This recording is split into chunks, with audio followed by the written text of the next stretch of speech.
if God is listening, and why are things happening in the world? The alienating, what you said, like why are children murdered? What's happening in the world is because people have accepted the idea that we're separate. People have embraced the notion that we are separate from each other. You're a different nationality, you're a different gender, you're a different race, you're a different religion, you belong to a different political party. That's the reason why. Globally, more now than ever before. When I asked God, God said, Neale, it's really very simple. You think you're all separate from each other, and you're not clear that what you do for someone else, you do for yourself. And what you fail to do for someone else, you fail to do for yourself. There's only one of us. Remind ourselves and remind each other that we are all one.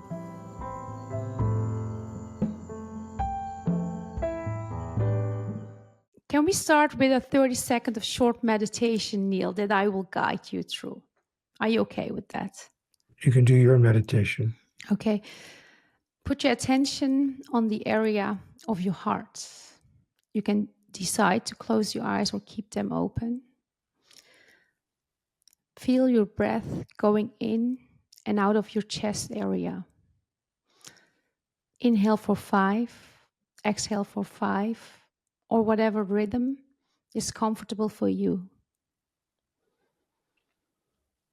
Activate a regenerative feeling such as love, compassion, or kindness.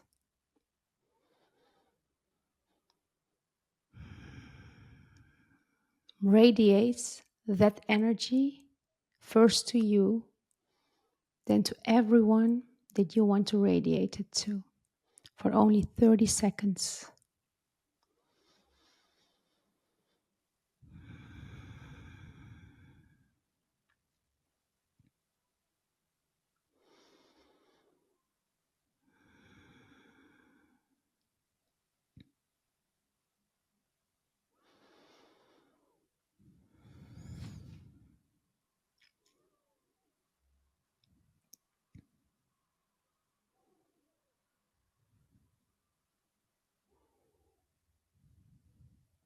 And whenever you're ready, you can bring your awareness back to this Zoom call.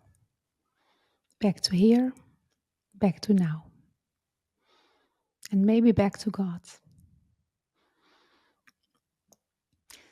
Neale, welcome to the Bridging Podcast. It's such an honor to have you here today with me and with my audience. Thank you. It's lovely to be here with you as well. How may I serve you? So, Neale, you have written 40 best-selling books. And one of them that I read the first time was Conversations with God. And your newest book, you wrote GodTalk. That is your most recent book. My question is, how does God suddenly reveal itself in unexpected, mysterious, or magical ways to us and maybe to you? Well, my friend, there is no one-size-fits-all answer to your question. It's different with every person. It might come as a vision. It might come as a feeling. It might come as actual words that appear in your mind. It might come as an exterior event. So there's no one way that it works with everyone, nor is there one way that it works every single time. So the trick is to be open to whatever comes to us in whatever way that it does. And how do we feel or experience that God is with us? Everyone has their own individual experience. Some people experience it as a feeling of total, complete love. Mm-hmm. Some people experience it as joy. They get tears in their eyes, tears of joy. So everyone experiences it differently. There is no one way that every single person experiences the presence of the divine in their life. So I want to go a little bit back to your late 40s, beginning 50s. you were around 50 years old. Your back then wife wants to get a divorce. You didn't have a job anymore. And in the same week, in the same days, you got in an accident, your neck was injured. And all of a sudden, you started living on the streets for almost 1 year. How did God reveal itself to you back then? Well, it wasn't until I got off the street. What happened is I had that automobile accident, broke my neck, and I had to wear a therapeutic collar for a year and a half. And nobody would hire me because I had the qualifications to get a job. But every time I went for an interview, the interviewer would say, Mr. Walsch, we can't hire you while you're wearing a therapeutic collar on your neck. One wrong move and you'll re-injure your neck, and we'll be paying your medical bills for the next 5 years. So we can't do that. Come back to us when this collar, this therapeutic device is gone. So I was out of work and I could not find a job. The apartment that I was renting, they evicted me because I couldn't pay the rent because I was not earning any money and I ran out of my savings. Finally, after a year of living on the street, sleeping on the ground, begging people for whatever they could offer to help me get through the day, I got a little weekend job, a little weekend part-time job, just enough money to afford a tiny little apartment on top of somebody's garage. It wasn't even an apartment, it was just a one-room open studio.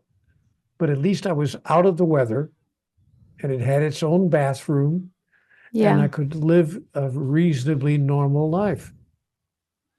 That's when I had my conversation with God, because I woke up one morning at 4:30 in the morning, and I began thinking, I don't understand. Why is my life one problem after the next?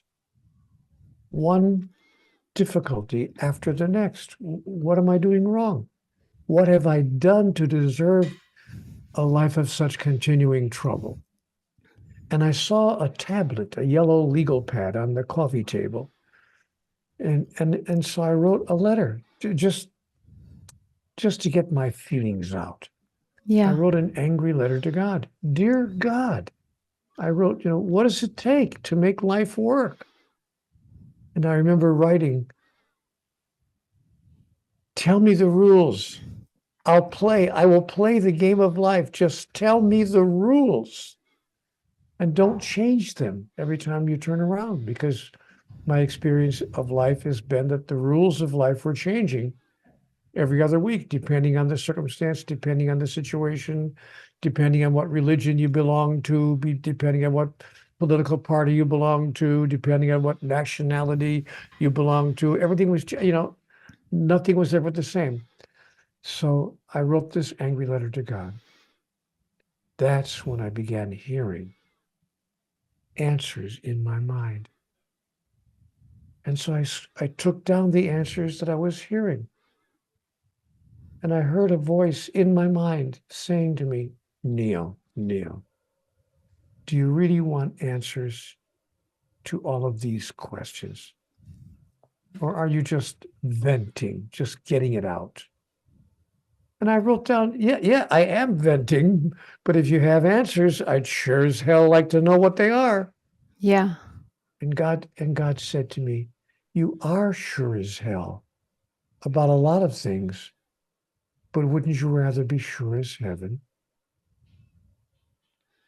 And I said, okay, what's that supposed to mean?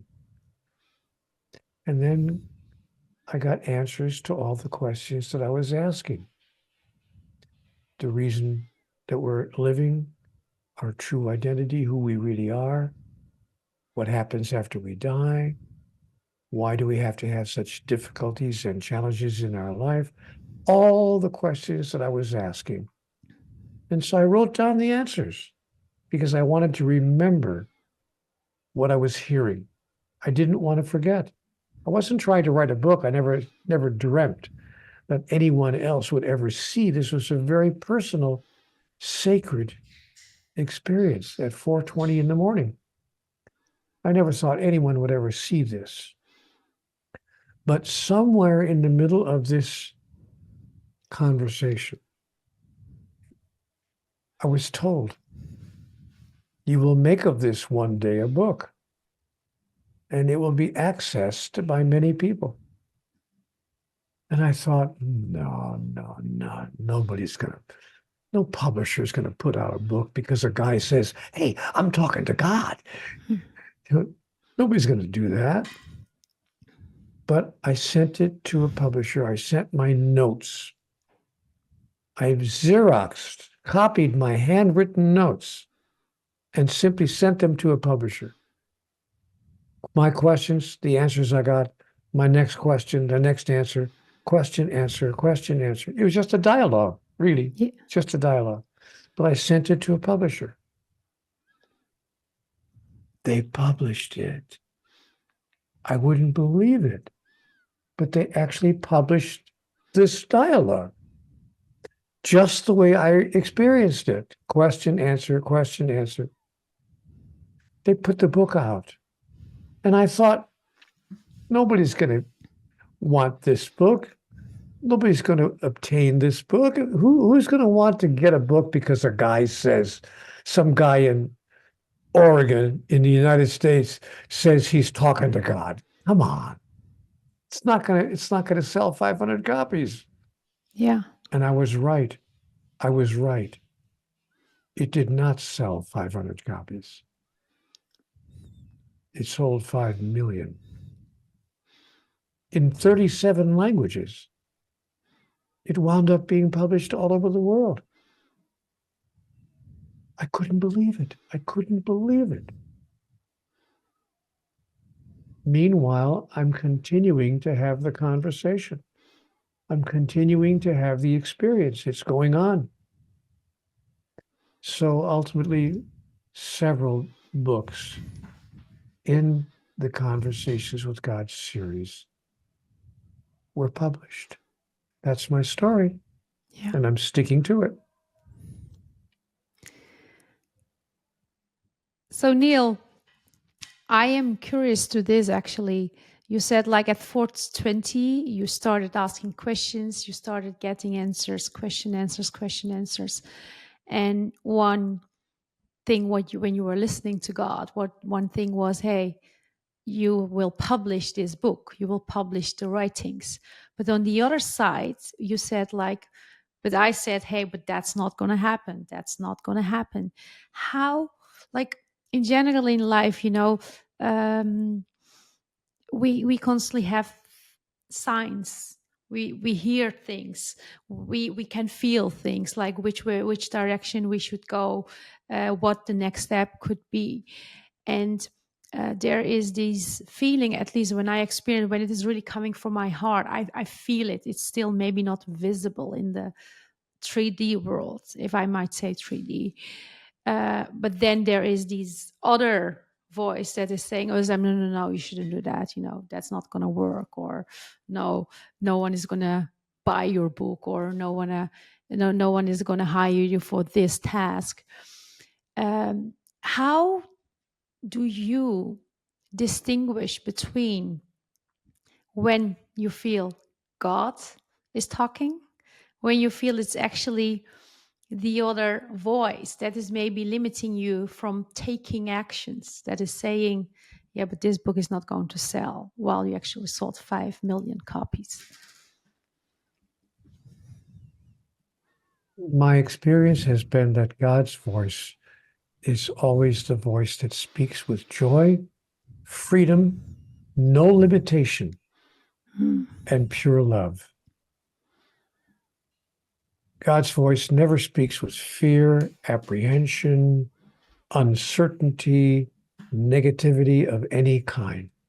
So if it's a negative message, then it's probably not from God. It's from my mind. Yes. My mind thinks it has to protect me. So it doubts everything good Yeah, that could happen to me. I'm not going to get the job. They're not going to publish the book. No one's ever going to read it. Even if they do publish it, no one's ever going to read it. The girl isn't going to accept my proposal. She's going to say no. Nothing ever works out for me. I can't even find a parking space. Yes. I'm not even going to find a parking space downtown.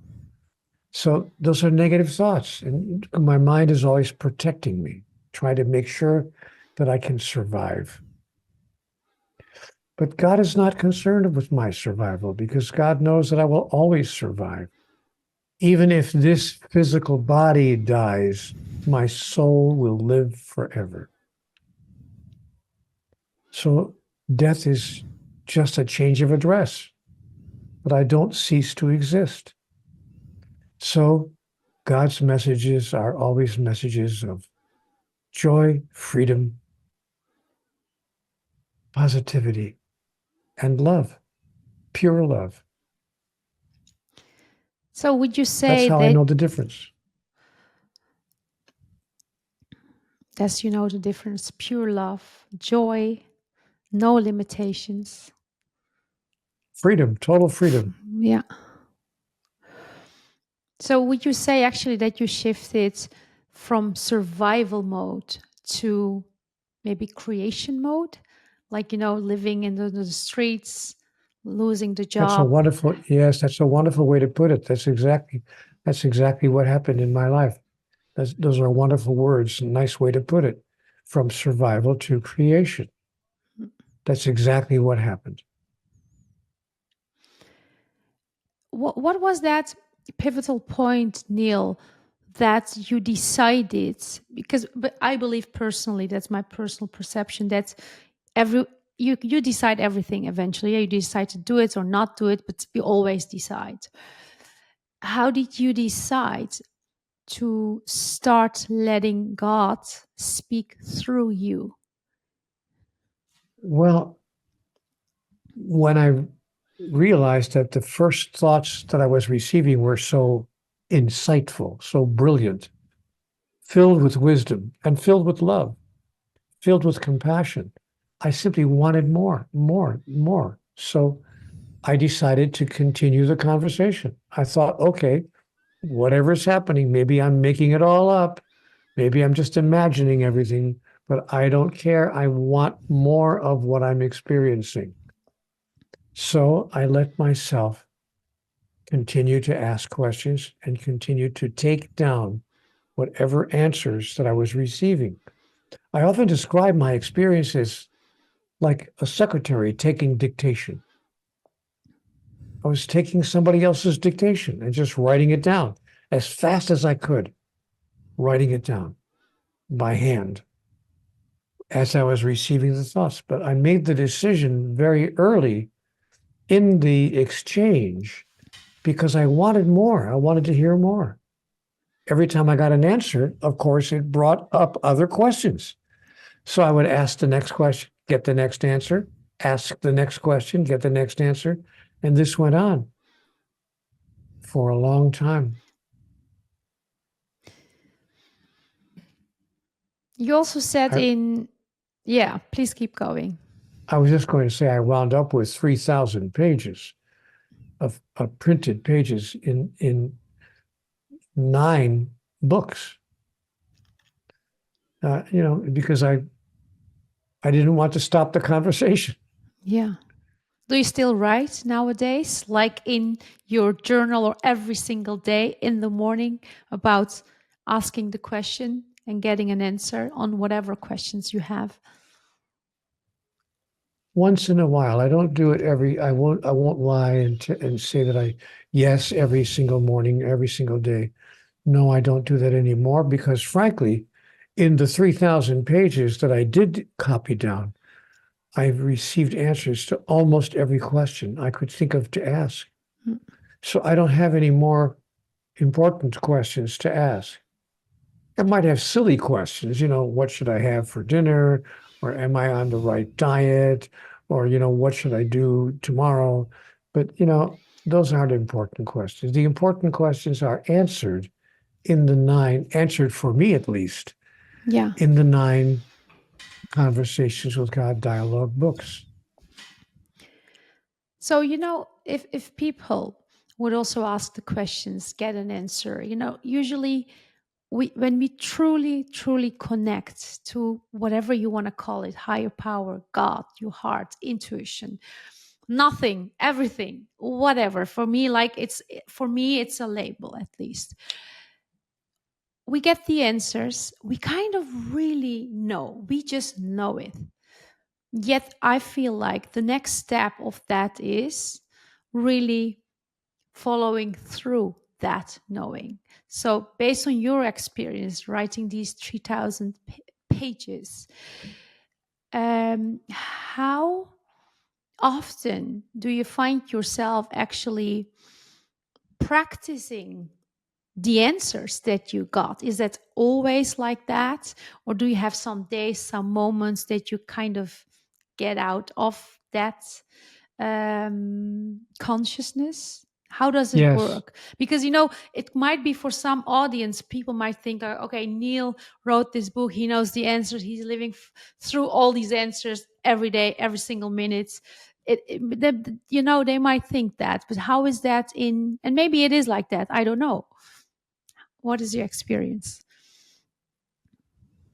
my experience is that it's very challenging to live inside of the messages, to behave, to act in the ways that the messages invite me to act. So I very often find myself, to use your phrase, outside of that whole psychic or energetic field. And I think to myself, I don't understand. What is the challenge? I mean, the books came through me. Why can't I live into them? But because it's the nature of the challenge. And I sometimes simply fall back to where I was before I had my conversation with God. And I have to kind of remind myself. I have to wake myself up. Wake up, Neale, wake up. I mean, read your own books. I have to tell you something.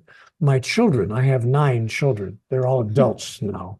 My Mm-hmm. 9 adult children, one of them almost every month says to me, Dad, read your own books.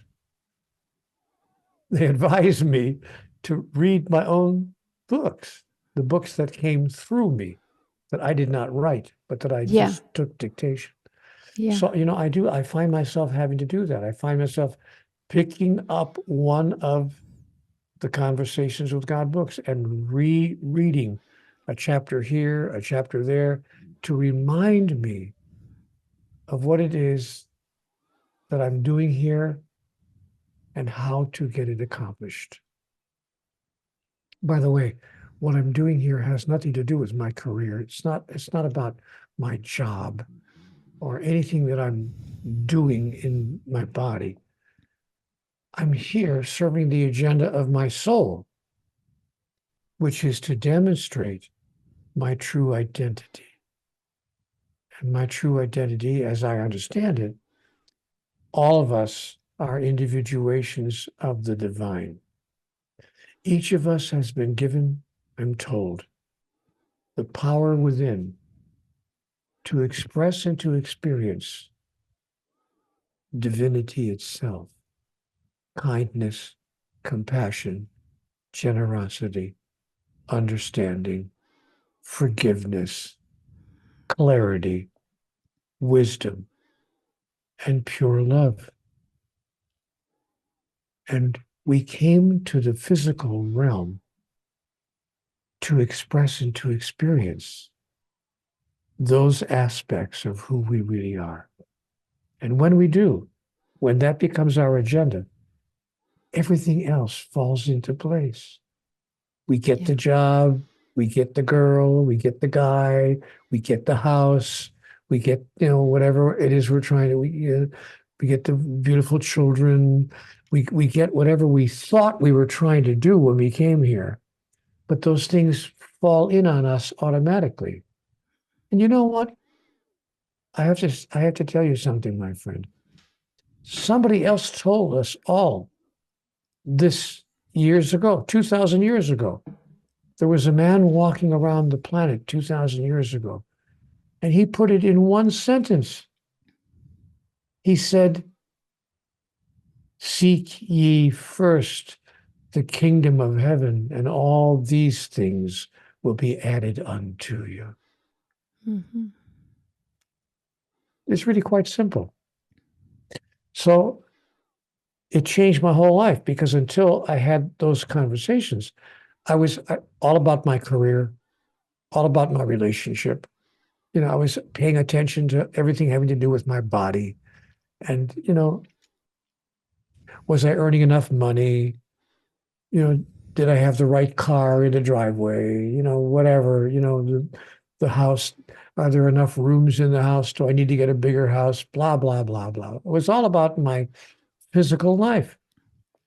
Yeah. Only when I turned 53 years old did I realize that the truth is I didn't come to the physical realm to achieve or to acquire physical things: a car, a house, a wife, a children, a family, a job, a certain salary. It's not about any of that. But I thought that it was. For 53 years, that's what I thought life was about. It makes me think of Gary Zukav's words, aligning your personality with your soul, creating authentic power. It's funny you should bring up Gary Zukov. Did you know he lives 5 blocks from me? He actually told me, because I interviewed him. He said, Neale lives 5 blocks from me. Yeah. Yeah. We visit with each other all the time. Yeah. Maybe you should write together a book. Neale, I'm so happy actually that you mentioned openly about you have to remind yourself that you can fall back to the things that you maybe did in the past, and then got the answers from God, and you got the new answers, new things, but you didn't do them anymore. You had to remind yourself. And I want to actually tell a short thing. In Turkish, I told you I have Turkish roots. Human is, the word is insan. And insan comes from the Arabic word insan. And insan without the N, insa, means to forget. Actually, the metaphor is insan, a human being, is someone that forgets. So, and then indeed, we have to remind ourselves with, hey, okay, we told this about compassion. You wrote it in your book, super nice. But then something happens, life kicks in, you get triggered by circumstances, by people, by all these things, and then you forget. And in the meantime, you wrote that book, you wrote this sentence, and luckily you have your 9 children that can remind you with, hey, Dad, are you reading back your writings? So yeah, we are all insan, human beings, right? That's a wonderful insight, and I love the way that was put. That's exactly right. We have forgotten. So life is not about learning anything. Many people say life is a school, but God said to me, no, life is not a school. You didn't go down there to learn anything. You went down there to give yourself a chance to remember what you already know. Mm-hmm. And then to demonstrate, once you remember what you know, to demonstrate it, to express it, so that you can have a direct experience of who you really are.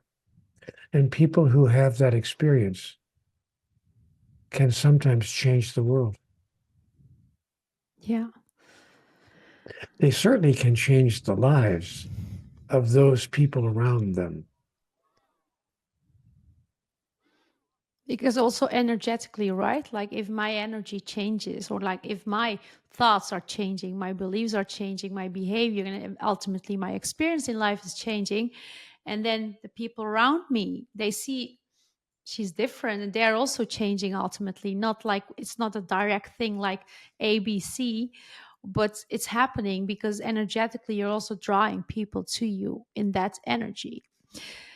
Um, let's talk a little bit about your 14th book, GodTalk.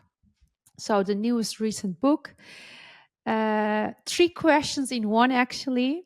What is it for, GodTalk? How are you serving with your book, GodTalk? And what makes it so special and different from your previous books? Well, I think why it's different is that in the book, I explain really for the first time the step-by-step process by which I managed to have my continuing conversation with God. And I invite people to use the same process. They use the same 6-step process that could perhaps open them to their own conversation with God. So in that sense, it's unusual. It's different from the other books. It's not a book that's filled with messages from God. I wrote 9 of those books, and that's 3,000 pages, like we just talked about. So this book is not filled with messages from God. It's filled with hints, suggestions on how people can have their own conversation with God. And also, the publisher did something interesting.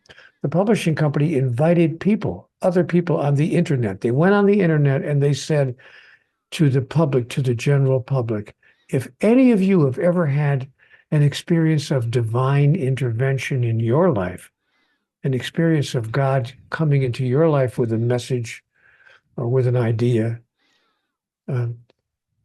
write us and tell us about it. And they called me and they said, we've gotten hundreds and hundreds of messages from people sending us emails telling us of their story.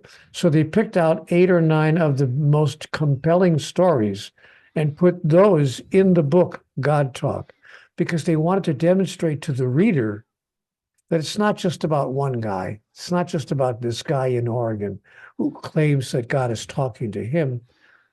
People all over the world are having the exact same experience.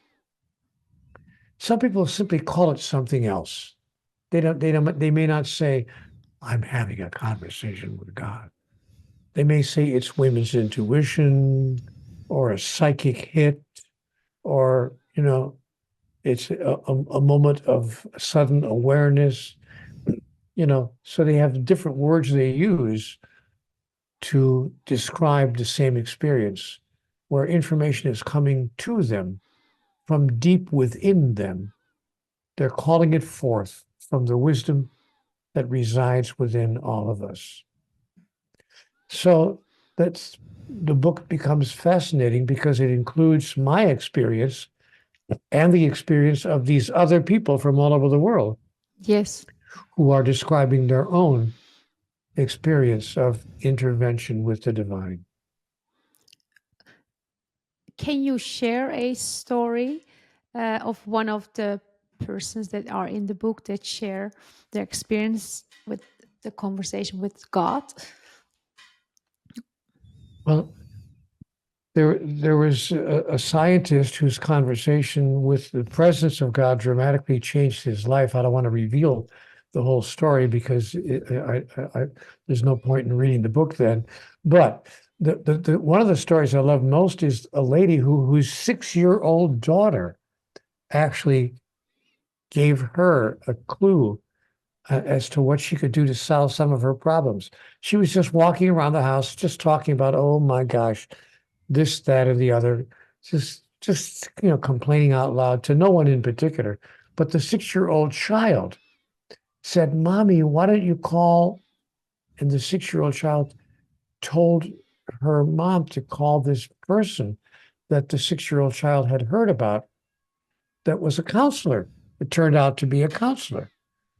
Now, and the mother said, to the 6-year-old child, how do you know that? And the 6-year-old child said, I don't know. I was just told to tell you. So the mother heard from her 6-year-old daughter what she should do next, which was to call this person, who it turned out was a counselor who really helped her move through some of her problems. So there are many, many ways. The book makes the point. There are many ways that the divine intervenes in our lives. As I mentioned earlier, certain feelings, we may get a vision, we may have an idea, a sudden insight, and it could be a whole conversation. So there are many different ways that people receive that information from the divine. Yeah. So if people are ready to actually start talking to God, what are the six-step formula in GodTalk? Do you want to share that with Well, us? step number one is sure, I'd be happy to. Step number one is possibility. We have to admit, we have to agree with ourselves that it's possible. Number one, that there really is a God. I mean, not everybody believes in God. So we have to, number one, believe in the possibility that God exists and that God would talk directly to us. That takes us to step number two, worthiness. Worthiness is a step where we say, it's not just the Pope or the chief ulama or the head rabbi that God talks to. God talks to everybody, ordinary people. So I am worthy to be spoken to directly by the divine. That's step number two, because if we don't think we're worthy, no, God only talks to the, people who have credentials, holy people. God only talks to saints or sages, not people like me. So we have to embrace our own worthiness. Step number three, willingness. We must be willing to receive the information from the divine. And that's not a small step, my friend, because most of the world's religions, and there are 4,223 religions currently being practiced on the earth. Not from the beginning of time. I mean, right now, 4,000 religions being practiced today on the earth. Most people don't know that. But most of those religions say, if you claim that God is talking directly to you and speaking through you, you are a blasphemer. You're an apostate. You're a heretic. You're doing, the work of the devil. So people have to be willing to overcome the cultural bias that humanity has that says, no, God does not talk to you. Come on, Neale. I mean, God might talk to Özlem, but not to you. So we have to be willing to overcome the cultural bias and to accept the criticism we're going to receive if we dare to say that I was inspired by God. Step number four, wakefulness. Stay awake. Because if we're not careful, we'll wind up sleepwalking through life. And messages will come from the divine and they'll go in one ear and out the other. We won't even pay attention to it. We miss the messages completely. So step four is stay awake. Watch what's happening. Listen to what you're hearing. Pay attention to all that is flowing through you. Step number five, acceptance. Don't decide that it's too good to be true, so it can't be what it really is. It can't be a conversation with God. So we have to accept the messages that we are awake enough and willing enough to hear and worthy enough to hear. We have to accept them. Don't say, oh, it's just my imagination. It's just my imagination. You know what? I asked God, how do I know this is not just my imagination? And God said, Neale, what makes you think I would stop at using your imagination? Of course I would use your imagination. Where do you suppose Mozart got his music? Where do you suppose Rembrandt got his art? Where does anyone get any creativity? From their own imagination. Where do you suppose your imagination comes from? Oh, I see. From God. So God said, don't decide that it's your imagination, therefore it's not real. All the great creativity in the world came from someone's imagination. So accept the messages that you're receiving, even when they seem too good to be true. That's another thing, by the way, that I said to God. I got one of God's messages, and I said, you know what, God? Everything you say to me is almost too good to be true. And you know what she answered?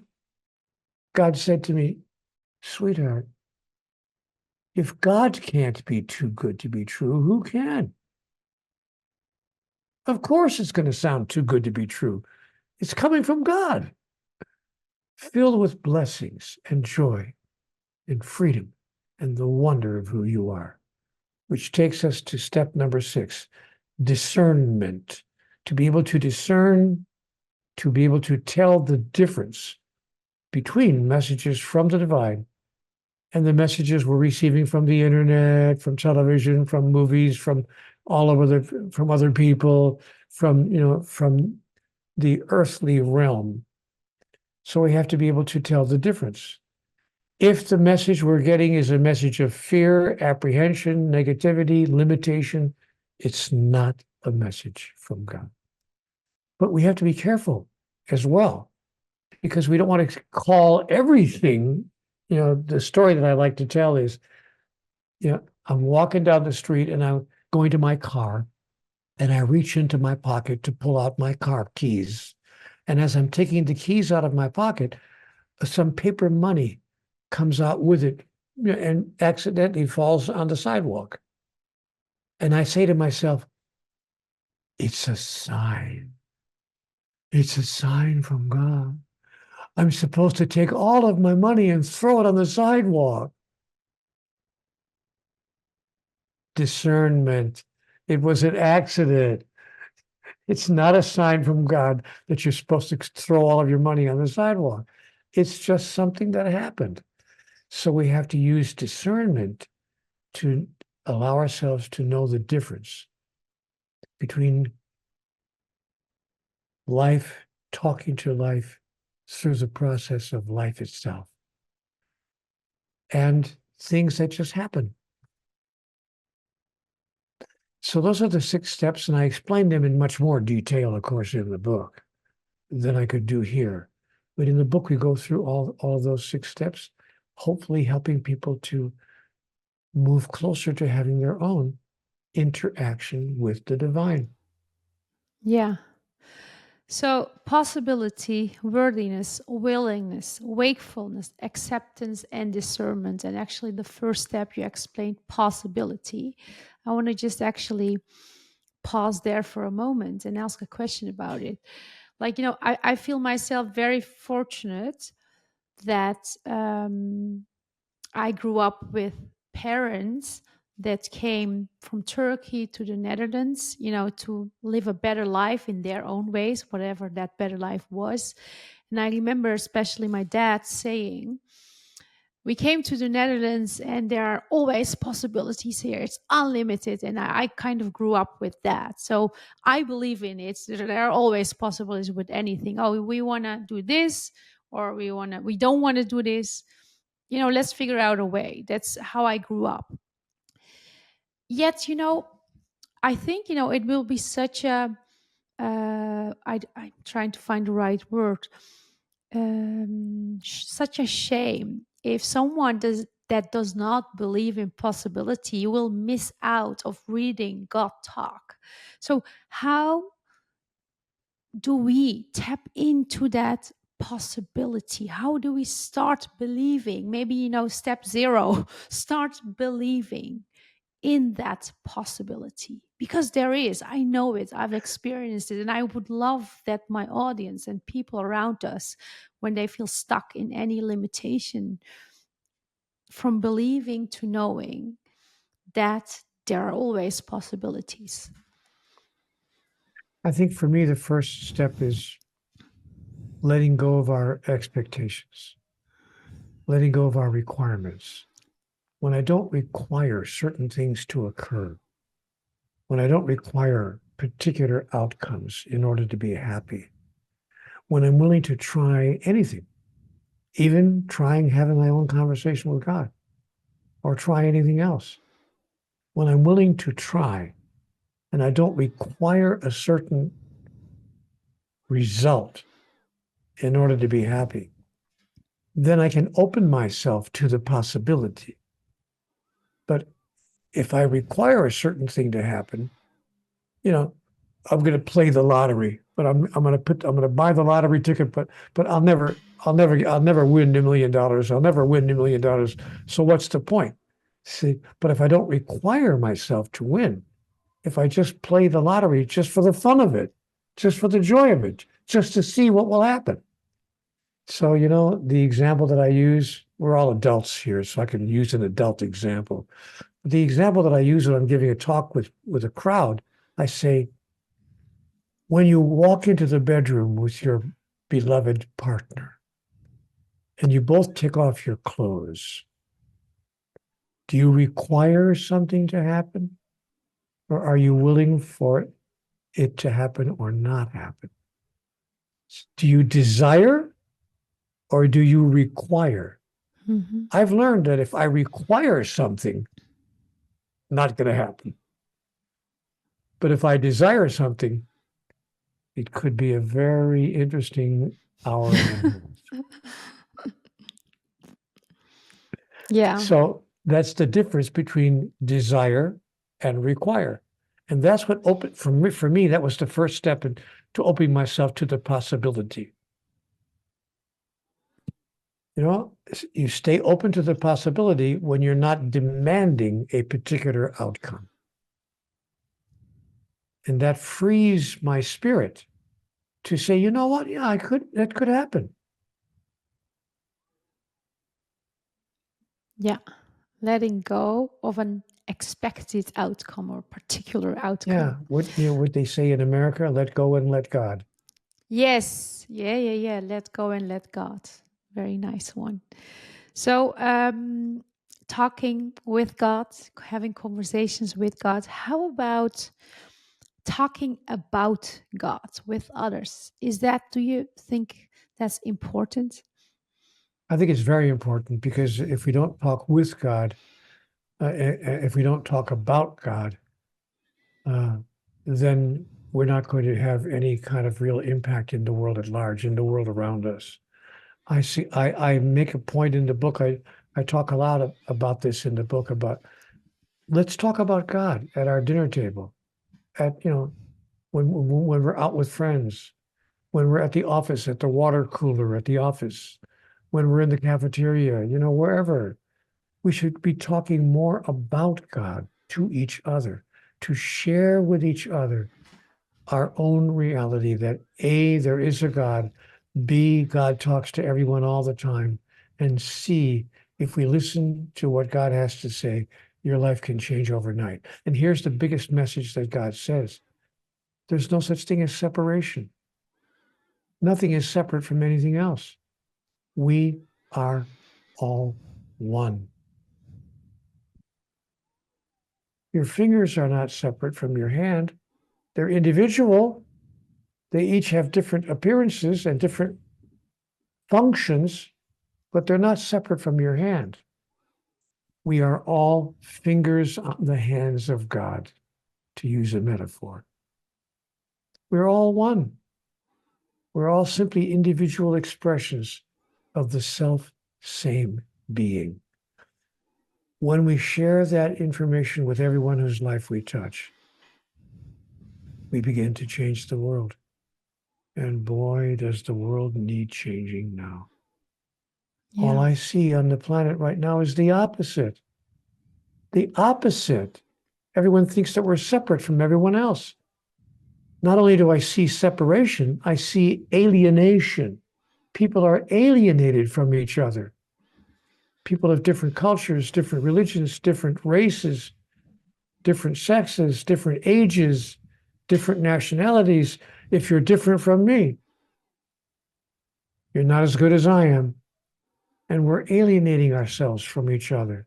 So yes, it's important, very important in my view, to talk not only with God, but to talk about God and to share with each other God's largest truth. In 4 words, we are all one.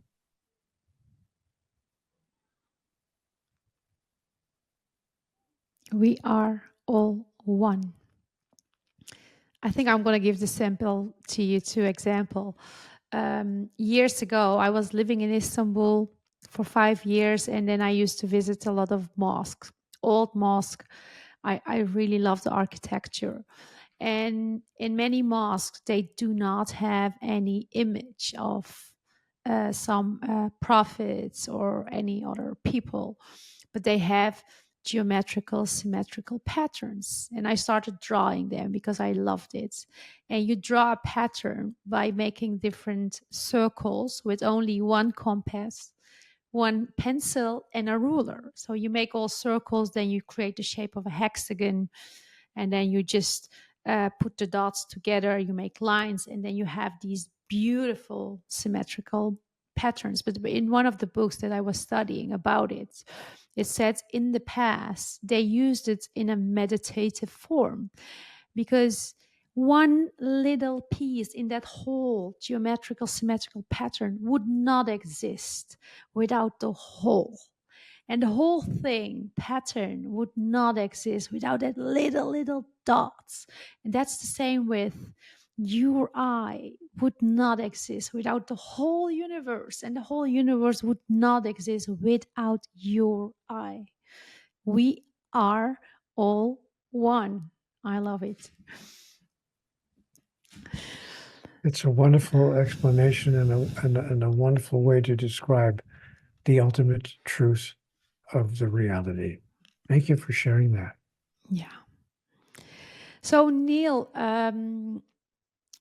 if God is listening, and we both know that God is listening, how would you explain to the audience, to people that are listening or watching this right now, God is listening, and why are things happening in the world? You know, the alienating, what you said, like why are Because children murdered? what's happening in the world is because people have accepted the idea that we're separate. People have embraced the notion that we are separate from each other. You're a different nationality, you're a different gender, you're a different race, you're a different religion, you belong to a different political party, you're a conservative and I'm a liberal, you know, whatever. And so that's the reason why. The reason is because globally, more now than ever before. You know what's interesting? 25 years ago, 30 years ago, before there was anything like the internet, we didn't have this experience. And people thought the internet would bring us closer together. But the internet, the irony is the internet is taking us further apart because we are seeing that there are differences. And we are allowing differences to produce division. But differences do not have to produce division.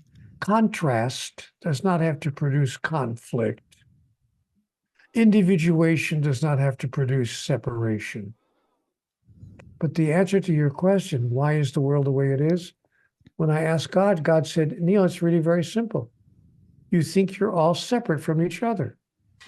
And you're not clear that what you do for someone else, you do for yourself. And what you fail to do for someone else, you fail to do for yourself. Because there's only one of us. So that's the answer to your question. And the solution is to remind ourselves and remind each other that we are all one. All of this is contained in my book called The God Solution, which is a book just before the one we're talking about a minute ago. And I send the book, The God Solution, to anybody who asks for it by internet. I'll upload you a copy. All you have to do is say, Neale, I'd like to get a copy of The God Solution. Send it to neale@nealedonaldwalsch.com. And by return email, I will send you an author's manuscript of The God Solution, which offers a brand new definition of God, by the way. If the world's 4,000 religions could agree on one single definition of God, everything would change overnight on the planet. But even the world's religions can't agree. There are 4,000 different versions of who and what God is. The Muslim version, the Jewish version, the Christian version, the Hindu version. I mean, it just, the list goes on and on and on and on. We can't even agree about God. But the God solution is to, let's just agree. Could all the world's religions at least agree on a 2-word definition of God?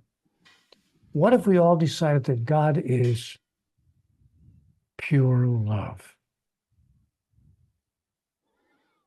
that needs, requires, expects, and demands nothing in return?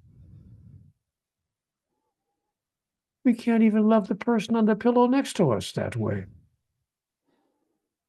Much less do we think that God loves us that way. But once we decide that that is the real definition of God, our whole life can change. And if enough of us decide, the whole world can change. And that's what I write about in the book called The God Solution. Yeah. So if you want to have a copy of God's Solution, send an email to Neale. We will put it in the episode notes.